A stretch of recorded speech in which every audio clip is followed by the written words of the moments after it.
Ajantsika hatreo aloha ny tontolo politika fa androany kosa no nanomboka ny fitsarana ny taratasy-panadinana ireo mpiadina ny baccalauréat teknika vinavinaina ny amin'ny 20 ny volana septambra any kosa no anatanterahana ny délibération ho azy ireo hoy ny tompon'andraikitra tsy ho ela ihany koa dia iroso amin'ny fitsarana ny taratasy-panadinana ho an'ireo mpiadina ny baccalauréat ankapobeny ireo mpitsara raha ny fanazavana azo ohatrany. Ny 20 ny volana septambra izao no vinavinaina ivoahan'ny fandaniana salanisy ahafahan'ny mpianatra na ny délibération amin'ny fanadinana baka teknika izay notanterahana ny herinandro lasa teo. Marina fa ny taranja teknika ihany no tsarain'izy ireo fa ny taranja hafa kosa izay mbola eo andalam-panatanterahana azy ireo mpiadina amin'ity herinandro ity.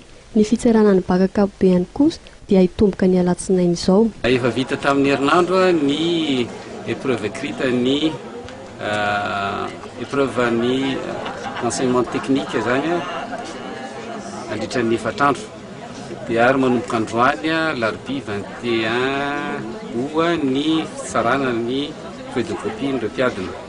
Nisy mpampianatra eo amin'ny 570 no natsoina ho an'ireo le secteur anankefatra secteur industriel, génie civil, agricole, art tertiaire. Itsara an'ireo le copie ny candidat misy 5244.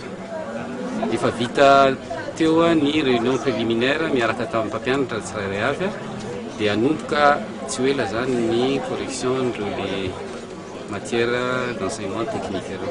Ny fitsarana ny matière d'enseignement technique no anomboka androany fa ny matière commune ho an'ireo le enseignement technique sy technologique indray dia manomboka amin'ny alatsinainy 26 miaraka amin'ny fitsarana ny enseignement général ka atsona zany ireo le collecteur zay nahazo taratasy fiantsona mba ho tonga amin'ny 10 aty Ankatso eo amin'ny cathédrale d'Andex.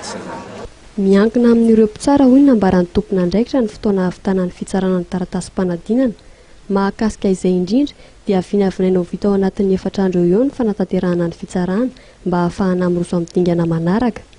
Ho an'ny baka ankapobeny kosa na ny enseignement général dia 120 alina ireo mpiadina ary 120 ny mpampianatra hitsara ireo taratasy-panadinana.